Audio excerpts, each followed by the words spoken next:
El movimiento anabaptista. Ahora todos quieren salvarse mediante una fe superficial, sin los frutos de la fe, sin el bautismo de la prueba y la tribulación, sin amor ni esperanza, y sin prácticas verdaderamente cristianas. Conrado Grebel. Tanto Lutero como Zwinglio se quejaban de que a través de los siglos el cristianismo había dejado de ser lo que había sido en tiempos del Nuevo Testamento. Lutero deseaba librarlo de todo lo que contradijera las Escrituras. Zwinglio iba más lejos, y sostenía que solo ha de practicarse o de creerse lo que se encuentre en la Biblia. Pero pronto aparecieron otros que señalaban que el propio Zwinglio no llevaba esas ideas a su conclusión lógica. Los primeros anabaptistas. Según esas personas, Zwinglio y Lutero olvidaban que en el Nuevo Testamento hay un contraste marcado entre la Iglesia y la sociedad que la rodea. Ese contraste pronto resultó en persecución, porque la sociedad romana no podía tolerar al cristianismo primitivo. Luego, la avenencia entre la Iglesia y el Estado que tuvo lugar a partir de la conversión de Constantino constituye en sí misma un abandono del cristianismo primitivo. Por tanto, la reforma iniciada por Lutero debía ir más lejos si verdaderamente quería ser obediente al mandato bíblico. La Iglesia no debía confundirse con el resto de la sociedad, y la diferencia fundamental entre ambas es que, mientras se pertenece a una sociedad por el mero hecho de nacer en ella, y sin hacer decisión alguna al respecto, para ser parte de la Iglesia hay que hacer una decisión personal. La Iglesia es una comunidad voluntaria, y no una sociedad dentro de la cual nacemos. La consecuencia inmediata de todo esto es que el bautismo de niños ha de ser rechazado. Ese bautismo da a entender que se es cristiano sencillamente por haber nacido en una sociedad supuestamente cristiana. Pero tal entendimiento oculta la verdadera naturaleza de la fe cristiana, que requiere decisión propia. Además, estos reformadores más radicales sostenían que la fe cristiana era en su esencia misma pacifista. El Sermón del Monte ha de ser obedecido al pie de la letra, a pesar de las muchas objeciones sobre la imposibilidad de practicarlo, pues tales objeciones se deben a la falta de fe. Los cristianos no han de tomar las armas para defenderse a sí mismos, ni para defender su patria, aun cuando sea amenazada por los turcos. Como era de esperarse, tales doctrinas no fueron bien recibidas en Alemania, donde la amenaza de los turcos era constante, ni tampoco en Zúrich y los demás cantones protestantes de Suiza, donde la fe protestante estaba en peligro de ser aplastada por los católicos. Estas opiniones aparecieron en diversos lugares en el siglo XVI, al parecer sin que hubiera conexión directa entre sus diversos focos. Pero fue en Zúrich donde primero surgieron a la luz. Había allí un grupo de creyentes, asiduos lectores de la Biblia, y varios de ellos ilustrados, que instaban a Zwinglio a tomar medidas más radicales de reforma. En particular, estas personas, que se daban el nombre de hermanos, sostenían que se debía fundar una congregación o grupo de los verdaderos creyentes, en contraste con quienes se decían cristianos por el hecho de haber nacido en un país cristiano y haber sido bautizados de niños. Cuando por fin resultó evidente que Zwinglio no seguiría el camino que ellos propugnaban, algunos de los hermanos decidieron fundar ellos mismos esa comunidad de verdaderos creyentes. En señal de ello, el ex sacerdote Jorge Blaurock le pidió a otro de los hermanos, Conrado Grebel, que lo bautizara. El 21 de enero de 1525, junto a la fuente que se encontraba en medio de la plaza de Zúrich, Grebel bautizó a Blaurock, quien acto seguido hizo lo mismo con otros hermanos. Aquel primer bautizo no fue todavía por inmersión, pues lo que preocupaba a Blaurock, Grebel y los demás no era la forma en que se administraba el rito, sino la necesidad de que la persona tuviera fe y la confesara antes de ser bautizada. Más tarde, en sus esfuerzos por ser bíblicos en todas sus prácticas, empezaron a bautizar por inmersión. Pronto se les dio a estas personas el nombre de anabaptistas, que quiere decir rebautizadores. Naturalmente, ese nombre no era del todo exacto, porque lo que los supuestos rebautizadores decían no era que fuese necesario bautizarse de nuevo, sino que el primer bautismo no era válido, y que por tanto el que se recibía después de confesar la fe era el primero y único. Pero en todo caso la historia los conoce como anabaptistas, y ese es el nombre que les daremos aquí a fin de evitar confusiones. El movimiento anabaptista pronto atrajo gran oposición, tanto por parte de los católicos como de los reformadores. Aunque esa oposición se expresaba comúnmente en términos teológicos, el hecho es que los anabaptistas fueron perseguidos porque se les consideraba subversivos. A pesar de todas sus reformas, Lutero y Zwinglio continuaron aceptando los términos fundamentales de la relación entre el cristianismo y la sociedad que se habían desarrollado a partir de Constantino. Ni el uno ni el otro interpretaban el Evangelio de tal modo que fuera un reto radical al orden social. Y eso fue, aun sin quererlo, lo que hicieron los anabaptistas. Su pacifismo extremo les resultaba intolerable a los encargados de mantener el orden social y político, particularmente en una época de gran incertidumbre, como fue el siglo XVI. Además, al insistir en el contraste entre la Iglesia y la sociedad natural, los anabaptistas estaban implicando que las estructuras de poder en esa sociedad no han de transferirse a la Iglesia. Aun contra los propósitos iniciales de Lutero, el luteranismo se veía ahora sostenido por los príncipes que lo habían abrazado, quienes gozaban de gran autoridad, no solamente en los asuntos políticos, sino también en los eclesiásticos. En la Zúrich de Zwinglio, el Consejo de Gobierno era quien en fin de cuentas dictaba la política religiosa. Y lo mismo era cierto en los territorios católicos donde se conservaba la tradición medieval. Aunque esto no quiere decir que la Iglesia y el Estado concordaran en todos los puntos, si había al menos un cuerpo de presuposiciones comunes, y era dentro de ese contexto que se producían los conflictos entre las autoridades civiles y las eclesiásticas. Pero los anabaptistas echaban todo esto por tierra al insistir en una iglesia de carácter voluntario, distinta de la sociedad civil. Además, muchos de los anabaptistas eran igualitarios. Muchos se trataban entre sí de hermanos. En la mayoría de sus grupos las mujeres tenían tantos derechos como los hombres.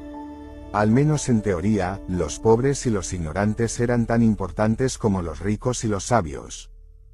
Todo esto resultaba ser altamente subversivo en la Europa del siglo XVI, y por tanto pronto se comenzó a perseguir a los anabaptistas. En 1525 los cantones católicos de Suiza empezaron a condenar a los anabaptistas a la pena capital. Al año siguiente el Consejo de Gobierno de Zúrich decretó también la pena de muerte para quien rebautizara o se hiciera rebautizar. A los pocos meses todos los demás territorios protestantes de Suiza siguieron el ejemplo de Zúrich. En Alemania no existía una política uniforme, pues se aplicaban a los anabaptistas las viejas leyes contra los herejes, y cada estado seguía el curso que le parecía. En 1528 Carlos V decretó la pena de muerte para los anabaptistas, apelando a una vieja ley romana, creada para extirpar el donatismo, según la cual quien se hiciera culpable de rebautizar o de rebautizarse debía ser condenado a muerte. La Dieta de Espira de 1529, la misma en que los príncipes luteranos protestaron y recibieron por ello el nombre de protestantes, aprobó el decreto imperial contra los anabaptistas. Y esta vez nadie protestó. El único príncipe alemán que, sin protestar formalmente, se negó por razones de conciencia a aplicar el decreto imperial en sus territorios fue el landgrave Felipe de Hesse. En algunos lugares, como en la Sajonia electoral en que vivía Lutero, se acusó a los anabaptistas tanto de herejes como de sediciosos.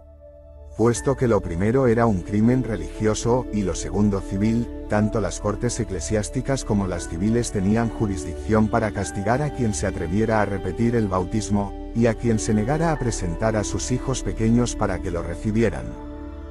El número de los mártires fue enorme, probablemente mayor que el de todos los que murieron durante los 3 primeros siglos de la historia de la Iglesia. El modo en que se les aplicaba la pena de muerte variaba de lugar a lugar, y hasta de caso en caso. Con cruel ironía, en algunos lugares se condenaba a los anabaptistas a morir ahogados. Otras veces eran quemados vivos, siguiendo la costumbre establecida siglos antes. Pero no faltaron casos en los que fueron muertos en medio de torturas increíbles, como la de ser descuartizados en vida. Las historias de heroísmo en tales circunstancias llenarían volúmenes. Y tal parecía que, mientras más se le perseguía, más crecía el movimiento. Los anabaptistas revolucionarios. Aunque muchos de los primeros jefes del movimiento eran eruditos, y casi todos ellos eran pacifistas, Pronto aquella primera generación pereció víctima de la persecución. El movimiento se fue haciendo entonces cada vez más radical, y se mezcló con el resentimiento popular que había dado lugar a la rebelión de los campesinos. Poco a poco, el pacifismo original se fue olvidando, y el movimiento tomó un giro violento. Aún antes de que surgiera el movimiento anabaptista, Tomás Muncher había unido algunas de las doctrinas que ese movimiento después promulgaría con las ansias de justicia por parte de los campesinos. Ahora muchos anabaptistas hicieron lo mismo. Entre ellos se contaba Melchor Hoffman, un talabartero que había sido predicador laico luterano en Dinamarca, pero que más tarde había rechazado las teorías de Lutero acerca de la comunión, para hacerse seguidor de Zwinglio. En Estrasburgo, donde el anabaptismo era relativamente fuerte, y donde había cierta medida de tolerancia, Hoffman se hizo anabaptista. Poco después empezó a anunciar que el día del Señor estaba cercano. Su predicación inflamó a las multitudes que acudieron a Estrasburgo, donde según él se establecería la Nueva Jerusalén. El propio Hoffman predijo que sería encarcelado por 6 meses, y que entonces vendría el fin. Además, abandonó el pacifismo inicial de los anabaptistas, declarando que al aproximarse el fin sería necesario que los hijos de Dios tomaran las armas contra los hijos de las tinieblas. Cuando fue encarcelado, y se cumplió así la primera parte de su profecía, fueron muchos los que acudieron a Estrasburgo en espera de la señal de lo alto para tomar las armas. Pero el hecho mismo de que cada día eran más los anabaptistas que había en la ciudad obligó a las autoridades a tomar medidas cada vez más represivas. Y Hoffman continuaba encarcelado. Entonces alguien dijo que en realidad la Nueva Jerusalén sería establecida, no en Estrasburgo, sino en Münster. En esa ciudad el equilibrio entre católicos y protestantes era tal que existía una tregua entre todos los partidos, y en consecuencia no se perseguía a los anabaptistas. Hacia allá acudieron los visionarios, y la gente cuya creciente opresión les había llevado a la desesperación. El reino vendría pronto. Vendría en Münster, y entonces los pobres recibirían la tierra por heredad. Pronto el número de los anabaptistas en Münster fue tal que lograron apoderarse de la ciudad. Sus jefes eran un panadero holandés, Juan Mathys, y su principal discípulo, Juan de Leyden. Una de sus primeras medidas fue echar a los católicos de la ciudad. El obispo, expulsado de su sede, reunió un ejército y sitió a la Nueva Jerusalén. Mientras tanto, dentro de la ciudad, se insistía cada vez más en que todo se ajustara a la Biblia.